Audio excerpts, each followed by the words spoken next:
পঙ্গু হাসপাতালে তোপের মুখে স্বাস্থ্য উপদেষ্টা। জাতীয় অর্থোপেডিক হাসপাতাল ও পুনর্বাসন প্রতিষ্ঠান নিটোর চিকিৎসা নিতে আসা জুলাই আগস্ট আন্দোলনে আহতদের দেখতে গিয়ে ক্ষোভের মুখে পড়েছেন স্বাস্থ্য উপদেষ্টা নূরজাহান বেগম। এ সময় উপদেষ্টার গাড়ির উপর উঠে বসেন জুলাই আন্দোলনের আহতরা। দুপুর 1:15টার দিকে নিটোরের জরুরি বিভাগের সামনে এ ঘটনা ঘটে। সরেজমিনে দেখা যায় ও স্বাস্থ্য উপদেষ্টার প্রায় 2.5 ঘন্টা ধরে নিটোরে থাকা আহত রোগীদের খোঁজ খবর নেন। হাসপাতাল থেকে বের হওয়ার সময় সেখানে সাংবাদিকরা কথা বলতে চাইলে আশেপাশে আহত রোগীদের সরতে বলা হয়। এরপরই হাসপাতালে আন্দোলন ছড়িয়ে পড়ে। আহতরা উপদেষ্টার গাড়ির সামনে পথ আটকে দাঁড়ান।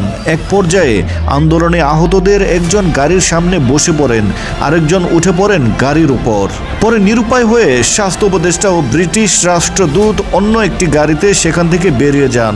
পরে তারা স্বাস্থ্য মন্ত্রণালয়ের এই গাড়ি ও প্রোটোকল থাকা পুলিশের একটি গাড়ি আটকে দেয় এবং রাস্তায় অবস্থান নেয়। এ বিষয়ে জানতে চাইলে চিকিৎসাধীন আন্দোলনরতরা জানান, স্বাস্থ্য উপদেষ্টা সিলেক্টিভ কিছু রোগীর সঙ্গেই কথা বলেছেন। তাদের প্রত্যাশা ছিল তিনি যেন সবার খোঁজ খবর নেন, সমস্যা শুনে সমাধানের কার্যকর উদ্যোগ নেন।